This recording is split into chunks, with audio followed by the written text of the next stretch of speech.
Hey guys, it's Lisa here.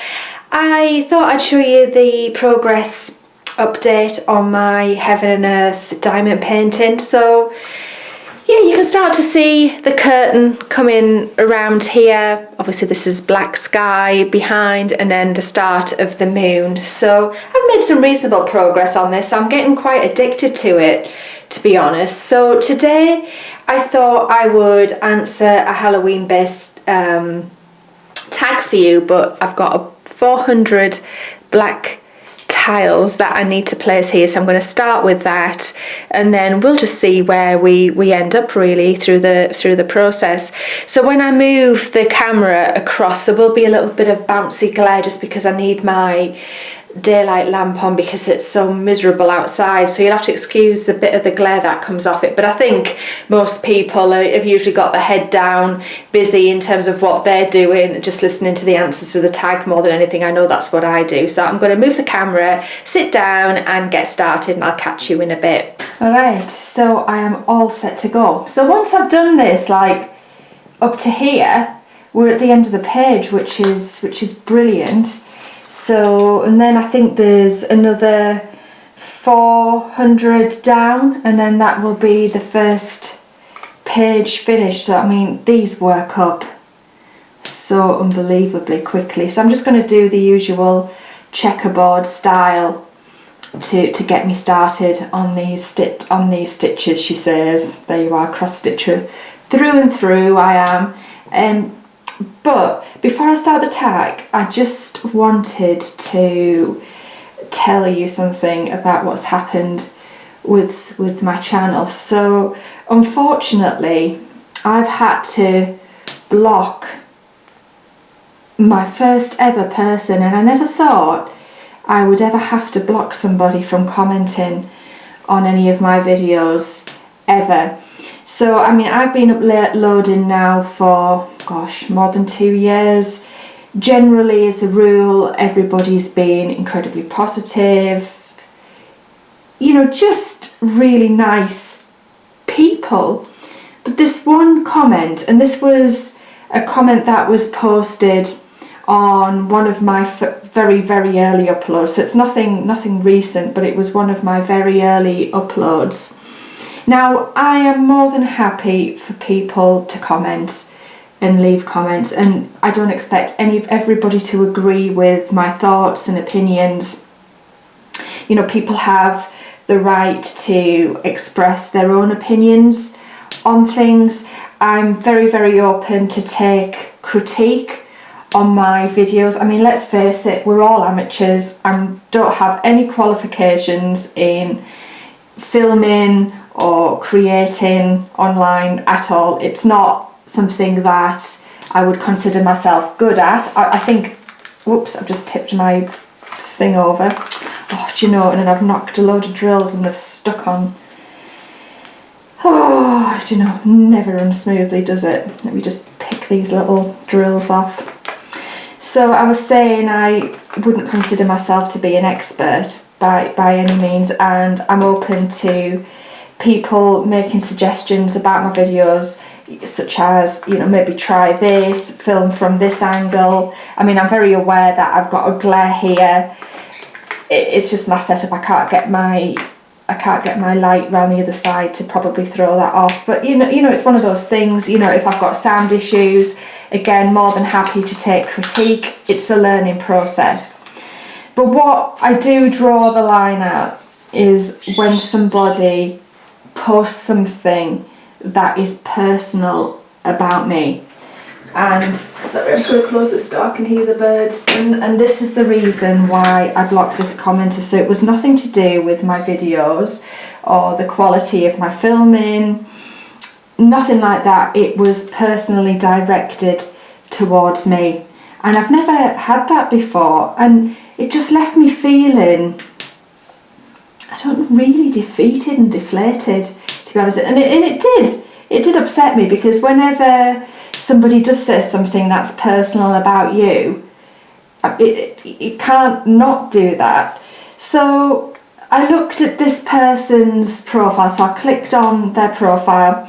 There was nothing on them to state you know, any of their interests. So not somebody who follows people who do crafting or stitching or knitting, nothing like that. I mean, basically pretty much an empty profile bar their picture, no subscribers, no videos uploaded, which didn't surprise me because it's very easy to criticize people when you have no experience of uploading yourself. And I've had comments in the past where somebody said something to me and I've raised a bit of an eyebrow, I'll admit it, then had a look on their profile and then realised that they've never uploaded anything in their life. Now, it is very easy to be a bit of an armchair critic, isn't it? But this person, it was beyond that. This was a personal, very personal comment directed at me. So I blocked them.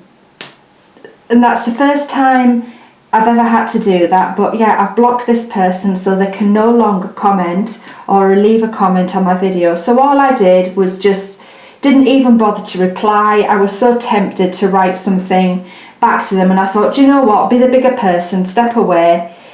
You know, I thought about it for a day or so. Before that, I deleted their comment because I thought, well, I don't want anybody else reading that.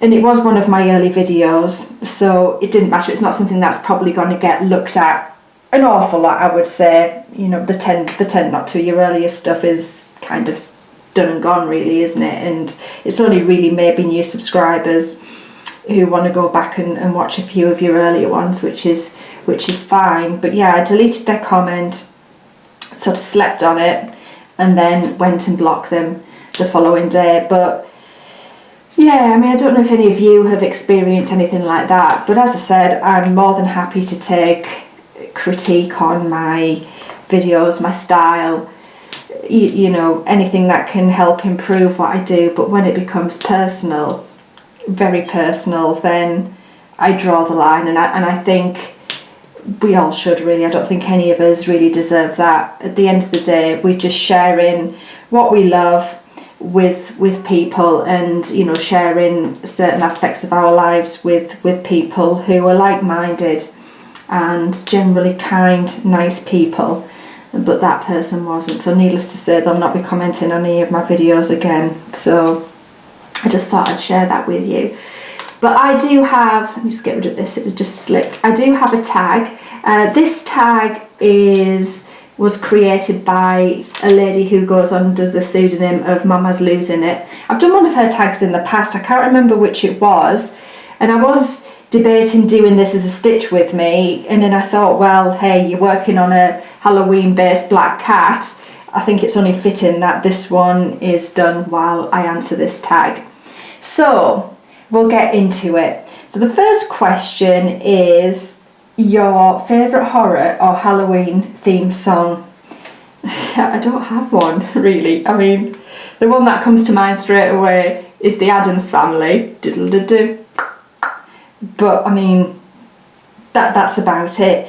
I mean, any others really you would be thinking of like horror film themes, and the only thing that I could remember sort of from my youth many years ago was the Nightmare on Elm Street theme, which at the time I remember freaked me out, and then I googled it I googled it or searched it on YouTube and listened to it. That's quite a sinister tune, and anybody who can't remember it, go and listen to that. It's really quite sinister. So that probably would be the thing that would stick in my mind, and it did stick in my mind because I knew at the time when I was watching those types of films, it did strike me as quite sort of harrowing in terms of a piece of music. So it would probably be the theme tune to Nightmare on Elm Street. So name something, the second question is, name something you wouldn't want to run into in a dark forest or in an abandoned building. So this one isn't like, I'm not thinking of like a werewolf or a grizzly bear or something like that. So this would be, have any of you seen the horror movie The Ring? And now if you have, you'll know what I mean. So the character in that, or the kind of spooky character, is a girl, and she wears a white dress, and her hair is dark and it kind of hangs all over her face, because obviously when she reveals her face there's this like horror face, and she kind of sucks the life out of people. That film stays with me forever, and I will never ever get over that horror film as long as I live. It affected me on so many levels psychologically, I can't even begin to tell you. It was probably the worst, most harrowing thing I've ever seen, and some people might be actually laughing at me for saying that, but it was so deep on so many different levels, was The Ring, that even now when I think about it, or if I think about it before I go to bed, it freaks me out. Now this girl comes out of the TV, and she's a bit like, if you've seen The Grudge, the character on The Grudge, where she sort of is broken in the way that she moves. It's not kind of fluid movement, it's quite sort of staggery and jagged in the way that she moves. And the way she sort of lunges out of the TV at you and sort of climbs out of it is the most freaky, eerie thing I've ever seen. Now, if I bumped into her anywhere, regardless of whether it was spooky or not, I would pee myself. I am not kidding you, and I'd say I would run. I don't even know if I'd be able to run, because that absolutely petrifies me. That character petrifies me, and the thought of ever meeting anything like that in my life seriously freaks me out. So, the third question, have you ever played with a Ouija board? Yeah. So we did this as a group of girlfriends, like when we were teenagers. I think it might have even been one Halloween party that we had, and we gave it a go. Nothing happened, nothing transpired. A couple of my friends were like moving the planchette with their finger or something. You know, we didn't sort of evoke any spirit whatsoever on that, so it was a bit of a, I don't know, I guess it was just a bit of fun really. So no, we didn't evoke anything, thankfully. Do I believe in that sort of thing?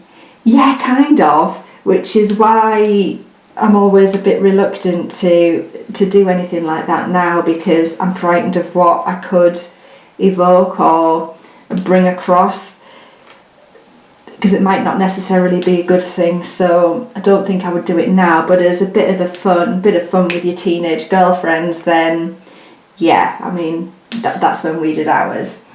So my favourite horror monster or villain, I mean, that girl out of The Ring features heavily up there. I wouldn't say she was a favourite.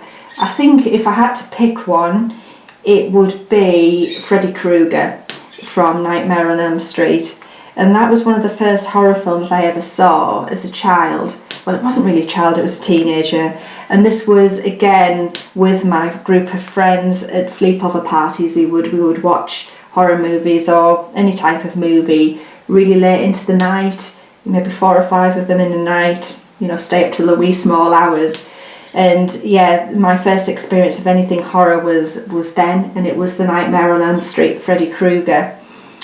And I can't remember whether or not he whistled as he was due to approach, and I say that because obviously I've been thinking about this tag and you know, thinking about doing the upload for you guys, and then it got me thinking about all things horror.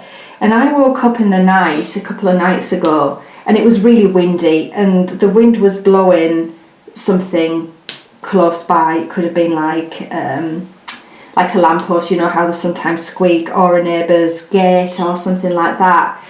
But there was like this whistling sound, and it evoked something in my mind, a memory of like this whistle, and I could hear something whistling, or felt like it was somebody whistling, and it wasn't anybody whistling at all. It was obviously the wind blowing something.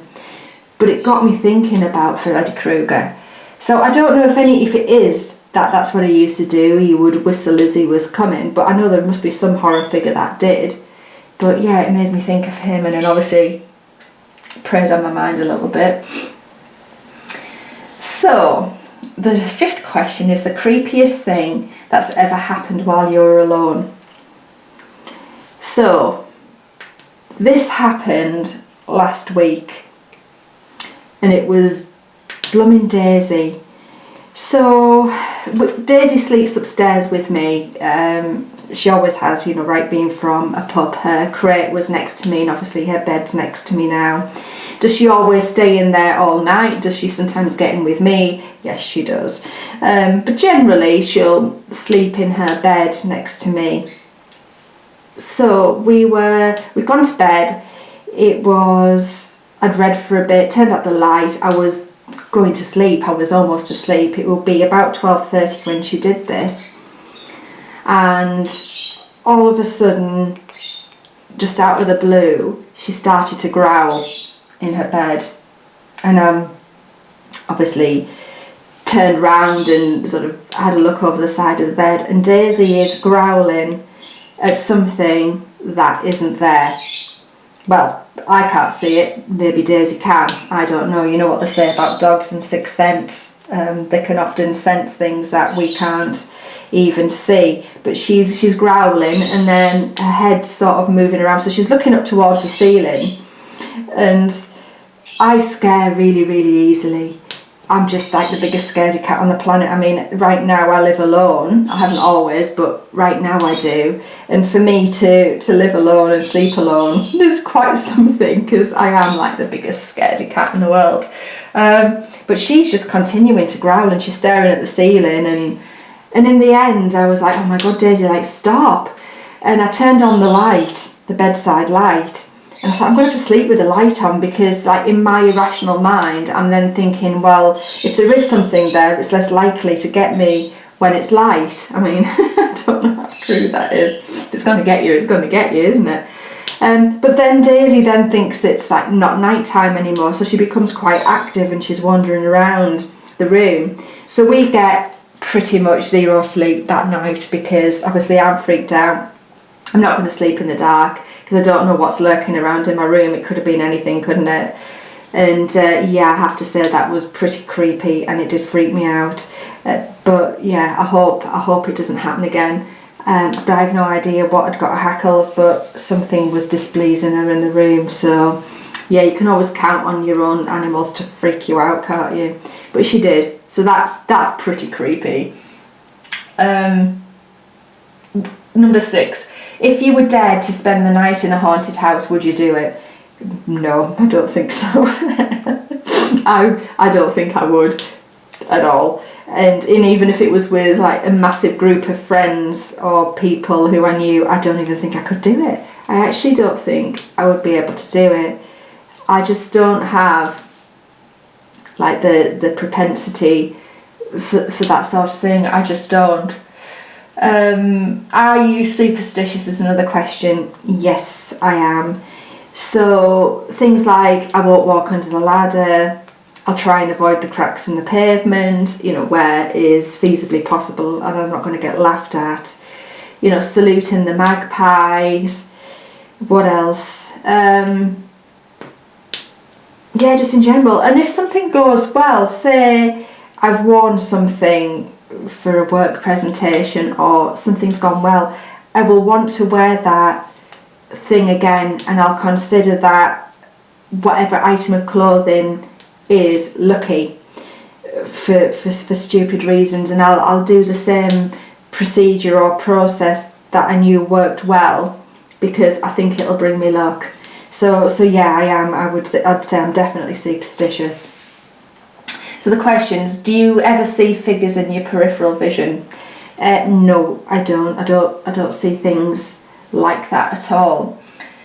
Now the next question is, which urban legend scares you the most? Now, I was thinking about this because in the UK we don't really have urban legends, but I did see something, I think it was Netflix, a couple of weeks ago, that was a documentary on the American urban legends, and you've got like bogeyman, or you've got the killer who murders people when they're in the car.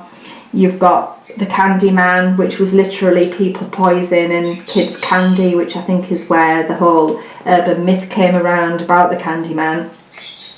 So yeah, but in the UK we don't really have one. I mean, I'd say, you know, if anything it's like the bogeyman, but whatever the bogeyman is, again, is up for debate. I guess it's whatever frightens you the most. You know, as a kid I would always look under my bed. I would be sometimes a little bit OCD with looking under the bed, checking in the wardrobe, you know, making sure that there was nothing in there, to the point where I'd almost done my own head in with it, because I couldn't relax till I knew for certain there was nothing under my bed. But yeah, I think I'm probably more grown out of that than anything. So the next question is, do you prefer gore or thrillers?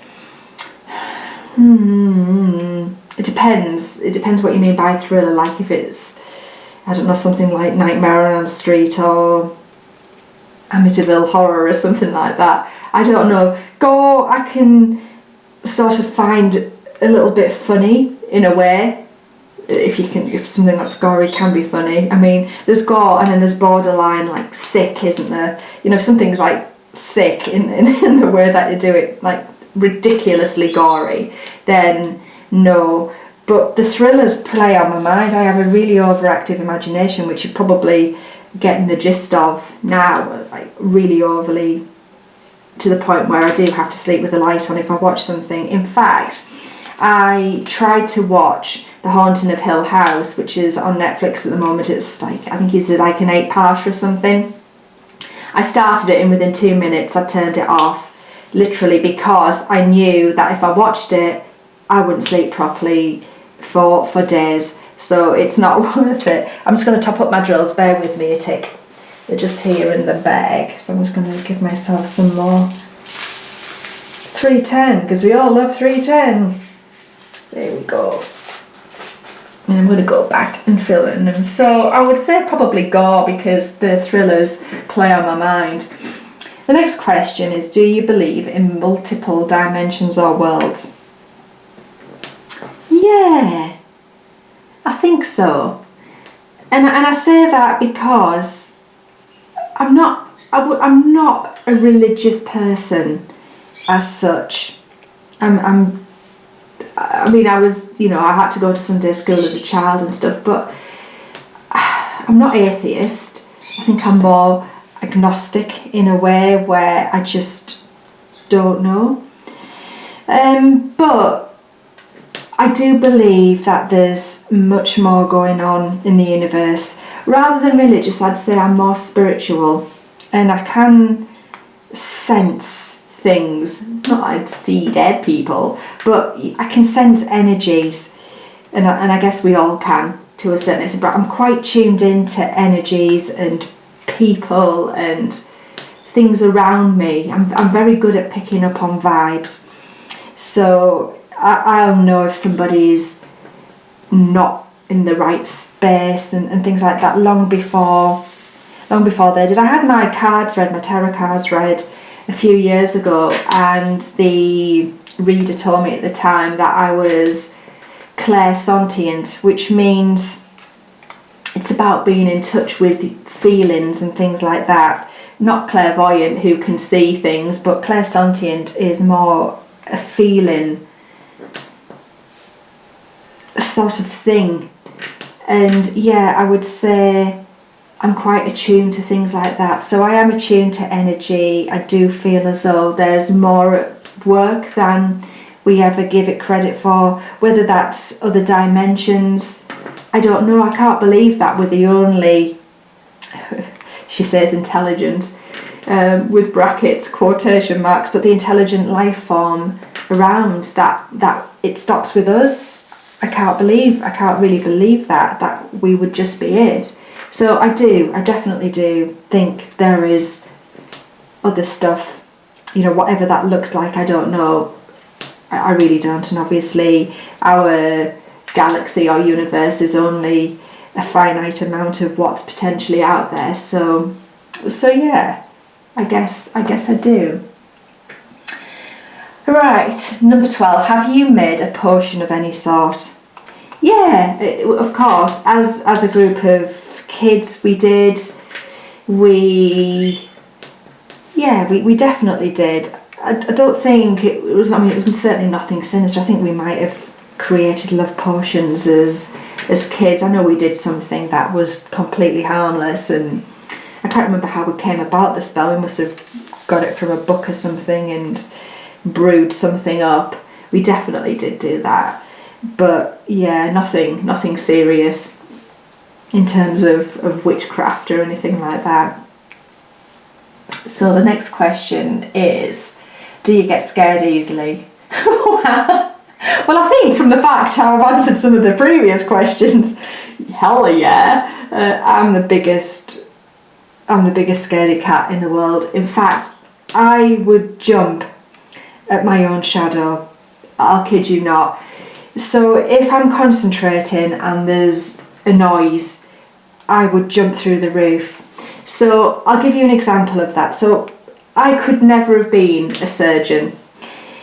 So I used to work up until a couple of years ago in the operating theatres with the surgeons in the line of work that I was doing. And you would be very engrossed in a surgical case, and somebody would drop something within the OR or theatre as we call it in the UK, and I wasn't actively involved in the surgery, I was just on the periphery, but I would literally jump out of my skin. I would actually, I'd be elevated off the floor, do you know what I mean? I'd jump, literally jump. And, people would just laugh at me, the surgeons would just look up and laugh at me, because I really had gone and they'd seen me out of the corner of their mind. Now, if that was me and I had a scalpel in my hand or some sort of sharp implement and somebody dropped something in theatre, I would have punctured the spinal cord or be in the brain. It's as simple as that. So yeah, I couldn't ever do anything like that because I really do scare easily. Any noise, so if I'm sat watching TV or stitching and Daisy suddenly barks for no reason, I'll jump. And then obviously then she gets shouted at because she's made me jump. So yeah, I'm too scared easily. Number 14 is, have you ever played Bloody Mary?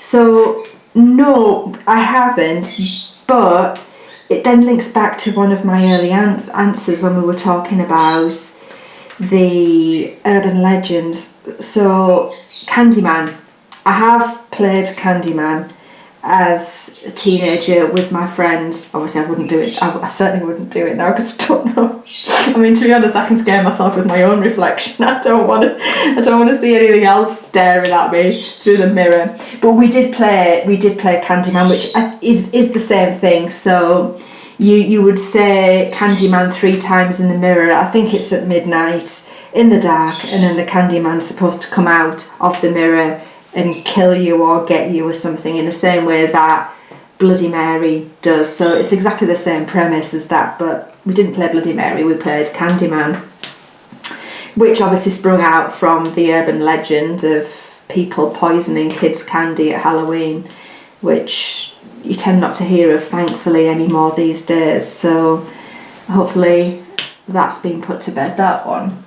So, do you believe in demons or the devil?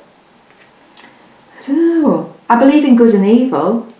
So if I believe that there is evil or out there, then do I believe in demons and the devil? I don't know. I think there are negative bad forces out there. I think there are negative bad people. Obviously I've had experience of somebody fairly recently who is no longer able to comment. Yeah, I just think there is good and evil anyway, regardless. And does it always have to be in the guise of a traditional demon or devil? I don't think it does. I think it's whatever it is that's in your life at the time, and it could be that one person who's causing you angst or upset. I think it just is linked to the good and evil and whatever guise that happens to be in for you at the time. So you're home alone, but you hear footsteps in your house. What do you do? I don't know what I'd do. I'd see if Daisy was growling, and then if she was growling or barking, I'd know it was for real. Oh, I think I'd probably call my dad if I had my phone and I'd do sometimes sleep with it next to me. I'd call my dad. I don't know what I'd do, to be honest. Like, completely and utterly freak out and probably hide in my bed if I was in bed. And it depends whereabouts in the house I was. Obviously, if I'm in the kitchen, I'm going to grab a knife, aren't I? But if I'm upstairs in my bedroom and I'm sleeping and, you know, Daisy's in there, I mean, Daisy would be as much use as a chocolate teapot in any catastrophe. I mean, she'd just roll over and want them to rub her belly. So I don't know what I'd do. I'd absolutely be freaked out, like beyond anything you've probably ever seen. So if you got trapped in one scary movie, which would you choose? I wouldn't. I wouldn't choose to be in any horror movie at all. So I can't say, because there's nowhere else I would like rather not be is than in a horror movie. I can't even begin to express that. I just wouldn't be there. If you could wear only one Halloween costume for the rest of your life, what would you be? I mean, I've only ever dressed up once, because Halloween, to be honest, isn't really that big in the UK. It's got a lot bigger over the years, but yeah, it's not such a big event as it is in the US. I think people are catching, like the shops are more into it, because obviously it's become a very commercial entity over here. But yeah, it would probably be a witch, because, you know, you can go as quite a sassy witch, can't you? You don't have to be like horrific. So I'd probably be a witch, because that's the only time I ever dressed up at Halloween as a kid was as a witch. So I'd probably do that again. So would you ever go to a graveyard at night? No. I mean, if there was loads of us and, you know, you were with a massive group of friends, potentially, but I would have to be pretty much dragged there. Would I go alone? Oh my God, no. Absolutely not. As you know, I'm a real scaredy cat. There's no way I'd want to put myself anywhere like that.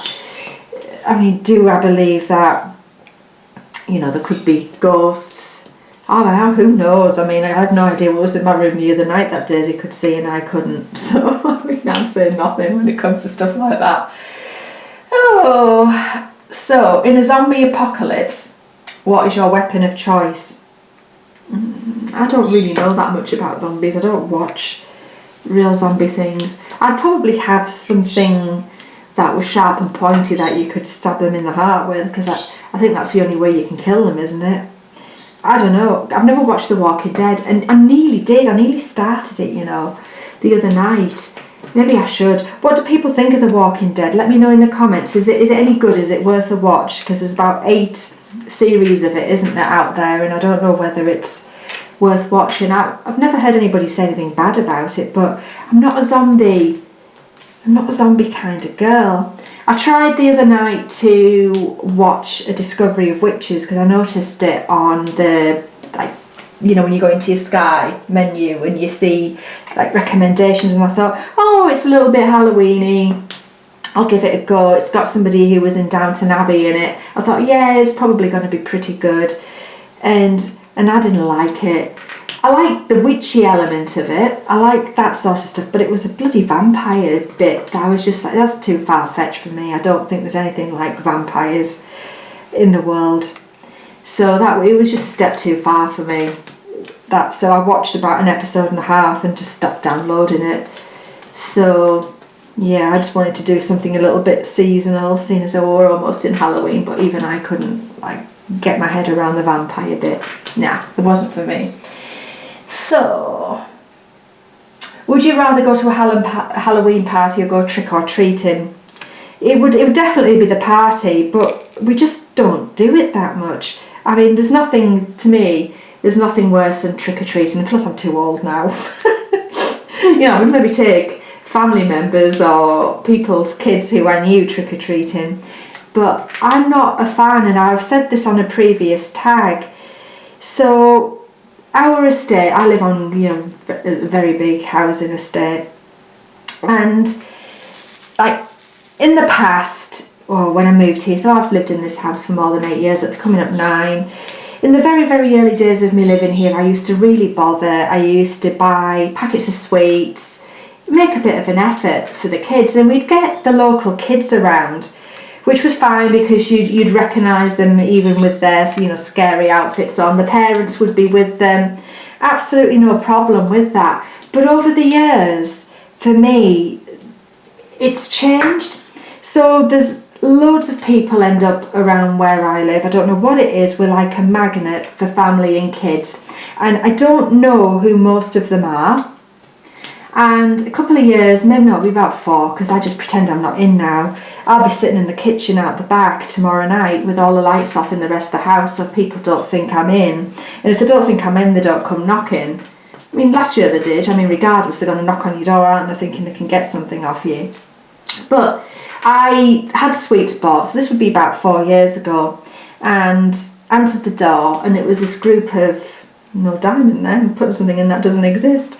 There was a group of, I think there were lads there, and I sort of held out the candy bowl to them with, I think I had Haribo's in or something like that, and they said, oh no, we're not, we don't want sweets, we want money. And you know, when you stand there and you just gobsmacked, and I was just like, no money, and shut the door in their face. And I thought, what kind of a society is this where kids use this as an opportunity to come round and pretty much beg for money? So that was a turning point for me. I just thought, well, I don't even recognise you, you're not local, people walking all over my garden, and I just think you're so disrespectful, so I just prefer not to see it. So I just put myself in a room and I can't see it. I'm not a fan of that side of it, but that's my thoughts anyway. So where were we on these? You're in a horror movie. Yeah, right, because I'd put myself there, wouldn't I? So are you the final girl, the first to die, the comic relief, the skeptic, the smart one, or the killer? Well, I wouldn't be the killer because I could never do anything like that. I mean, I can't hurt a fly, so I wouldn't be a killer. I think I'd want to be the first to die. That sounds really lame. But then you can't see how bad it is, because I'd hate to be the last one there, knowing what everybody else has gone through, and being the last to die. I wouldn't be the skeptic because I'd wholeheartedly believe. So I wouldn't be the one running around saying, no, this isn't true, because I'd be like well in it, screaming my head off. But yeah, I think I'd want to be the first to die, just so I could get it over and done with, and then, you know, it's plain sailing from then on, isn't it? Because you can't see what happens to the rest. So yeah, I'd want to be the first to die, but I'd never put myself in that situation anyway. So, do you have to watch something happy after watching a horror movie so you can go to sleep? I mean, yeah, but I can't remember the last time I watched a horror movie. I think the last horror movie I watched was The Ring, and that psychologically scarred me for life. So I did try to watch, I don't think I've already said this, I have, The Haunting of Hill House on Netflix. Literally got 2 minutes in and switched it off because I thought no amount of mentally cleansing before I go to bed will stop that being in my head, because I'll just start thinking about it, looking around the room, and the next thing, there's something at the end of the bed that wasn't there when you turned out the light, so that isn't happening. So I don't really watch that much. But whilst watching scary movies, are you the person who yells at the characters, the person with their eyes covered the whole time, or the person who falls asleep? Well, I never fall asleep during them because I'm too scared. I do scream at them, like, for God's sake, run, hide. And I haven't got my, I watch out of sort of spread fingers. I know that sounds really stupid, but I'm kind of watching, but I'm not, and my head's usually turned away, but I'm watching out of my fingers. And if it gets that bad, I can just like snap my fingers shut and I can't see it anymore. I know that sounds really wet, but that's true. So yeah, I'm usually kind of hiding, and I would be shouting at the people to get out of the way, because, you know, whatever's coming is going to get them really soon. And I don't know how they don't know, because the music changes and everything, doesn't it? It always goes sinister. I'm just like, listen to the music. You know something's coming to get you. You know, you're in a dark place, you're on your own, and your friends have just been eaten by something. You know you're next, right? Don't put yourself there. Get out, get out. So, are you one of those who gets scared, or the one who does the scaring? Yeah, I get scared. Anybody can scare me. I'm so easy to be scared. As I said, I'm frightened of my own shadow, and I jump at loud noises. So, you know, you've got me. So the next one is favourite scary book. So it'll be the one I'm reading, and I haven't finished it yet because it's freaked me out. It's The Silent Companions. And again, if anybody's read this, and I know probably some of you have, you're thinking, oh my God, like, really? Really? Are you scared of that? Yeah, I am. It's played on my mind. It's really played on my mind. So, and it's just, I'll give you an example. Like the other night, I decided I needed to go to the bathroom, and I usually put the light on in the room, and I didn't. And I'm walking to the bathroom door, and it's dark, and I'm thinking, what if one of those silent companions is there and it gets me? Seriously, that's what I'm thinking. And then at that point, by the time I get to the bathroom, I've totally freaked myself out, and I like slam on the bathroom light, and yeah, I've scared myself. So this is the type of person I am. Honestly, you don't want to be around me. You really don't. You know, in a scary situation, because I'm not going to protect you. I'm going to run for my own life, I tell you. Oh. Nearly dropped one. There's 400 310s put in during this time. How awesome is that? Could anybody ever stitch that quick? Ever? Look at that. It's awesome. Right, I'm going to have to pause a minute and get my Kindle to find out where I'm going next. So bear with me. I'll be back in a couple of minutes to answer the rest of these questions. There, I've just altered the position of the camera a little bit, because I'm just going to work on this little section down here.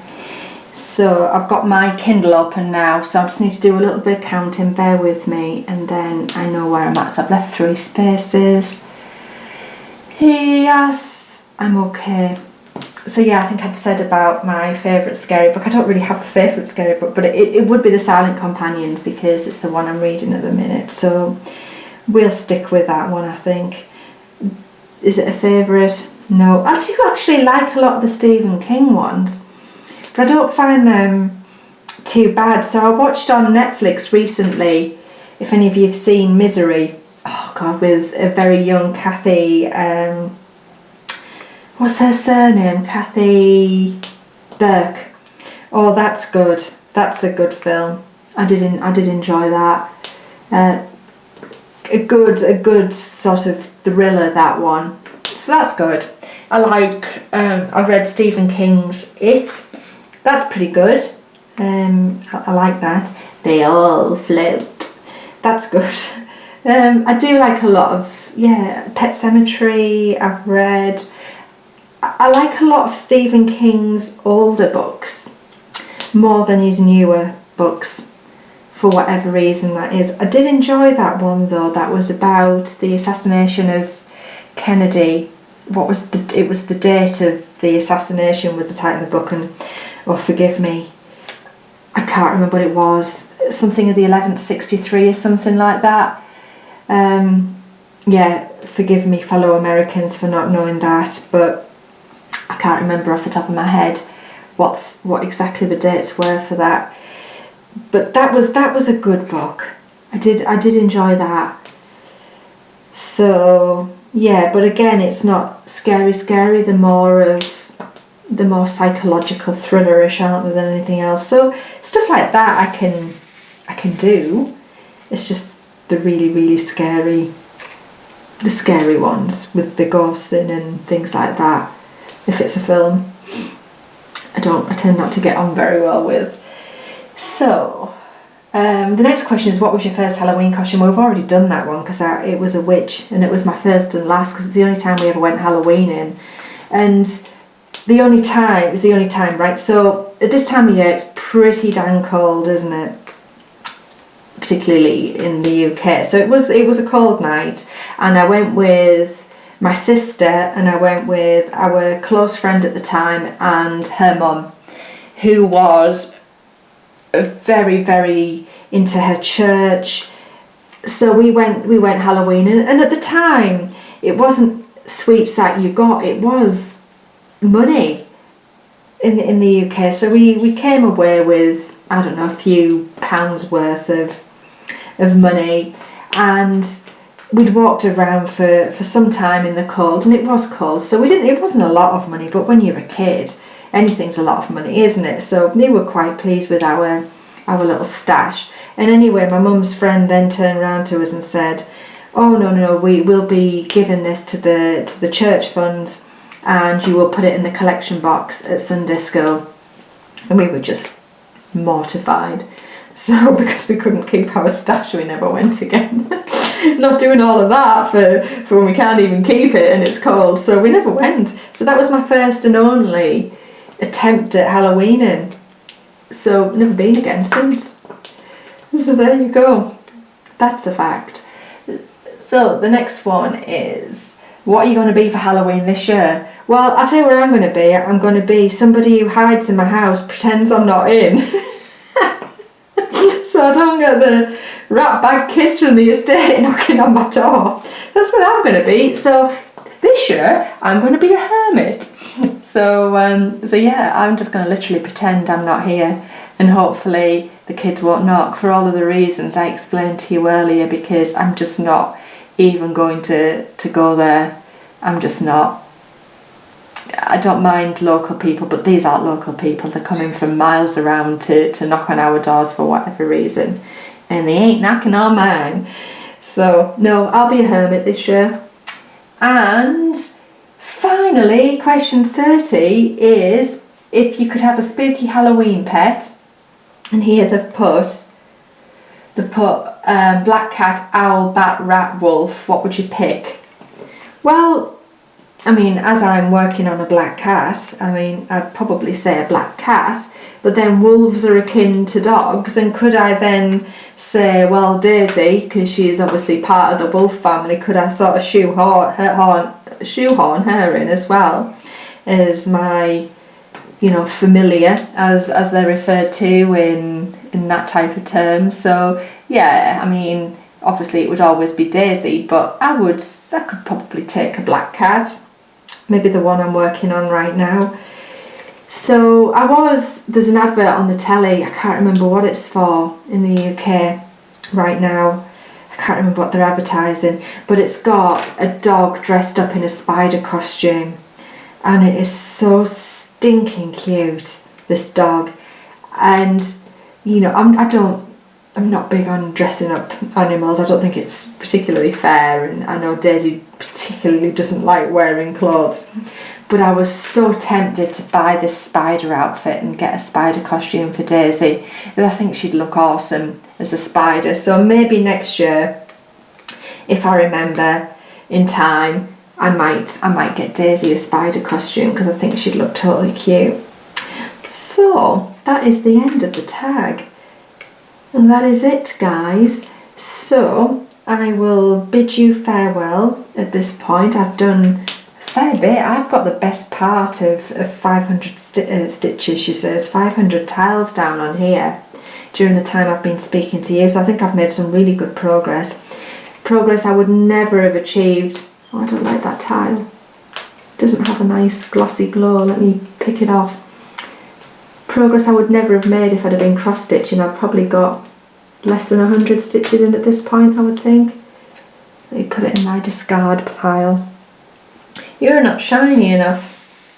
I wasn't sure whether or not I'd take to diamond painting. It took me a while, because obviously I've been really engrossed in finishing, or getting near to a finish of my other Heaven and Earth, the reindeer for Christmas, and this has taken a bit of a back seat, so I'm nowhere near as far on as I hoped I would be. In fact, I've got Smith's Beads messaging me saying, oh, share your progress with us. You've had your diamond painting for a while, can you show us some pictures? I'm like, well, I've got nothing to show you. There's nothing to see right now. I'll crack on and do a bit, but yeah, I like it. The only thing with me doing this is I have to put Daisy in a bed because she mithers like crazy. So I'm in my room that used to be my office, sitting at my drafting table, and there's nowhere for her to really sit unless she sits on the piano stool, and she doesn't really like it on there, so there's nowhere for her to be, and then she just mithers me. So I don't do it that often because I feel guilty putting her in a bed, because if I don't put her in a bed she just won't leave me alone, and she'll just sit and cry and try and jump on my knee, and yeah, it's a disaster. So I don't get as much done as I would like because I feel bad putting Daisy in a bed, but for the purpose of this I thought I would. It is seasonal to do a Halloween tag, so I thought I would spend some time with you. The next few weeks with work are insanely busy. I do have my progress video coming at the weekend, so in terms of stitching, diamond painting progress, so you'll get to see that. And then the following weekend I do need to get across to the static to drain it down, but I'm away so much. So whether or not I do another like away stitching thing, I don't know. I mean, let me know if you want me to, because what I don't want to do is just too many of these vloggy type things. I mean, the feedback on them seems really positive, but I just don't want it to be death by vlog. So I'm quite mindful of not overkilling. Not everybody likes it. I do like doing them. I do like sharing stuff with you guys, and I know there's a lot of people who do like it, but yeah, I just don't want to do too many. I mean, as we get a bit closer to Christmas, I might do like a weekend vlogmas type thing. I think they're quite good, you know, with preparations for Christmas and things, and you know, stitching around the Christmas time, because things will generally be a bit calmer with work during December. I'm only away a couple of nights in December, where this month I'm barely home. I'm away every week in November, which is a bit of a shame, because I feel as though I miss out on the festivities because I'm not here for bonfire night. I will be driving to London on bonfire night. I'm away at the end of the week as well, which is why I've had to miss the Scottish stitching retreat. So I'm away Thursday, Friday this week. I'm home late Friday night. I've got a quick turnaround, and then I'm heading back to London, as I said, on Monday for most of that week. I'm away, so training to be a master coach with work. But yeah, so I've finished this section now. Anyway, I'm going to stick these couple of tiles in while you're with me, and then I'm going to call it a day with this too, and then I'm going to go and work on my Autumn at Hawker and Hollow piece tonight. I'm going to get comfy with that. I'm on with block 3. It's cool. There's a lot of stitching in it, a lot of coverage in them, but that's pretty cool. It makes a change from the Heaven and Earth, so it's always nice to do something else. And I do want to start one of my mirrors, so I'm wondering whether or not to restart Persephone on my hand dye fabric. Maybe I will, who knows. But I'm going to love you and leave you now, guys. Thank you so much for keeping me company while I get this stretch done. So I'm now at the end of the first page width, which is really good.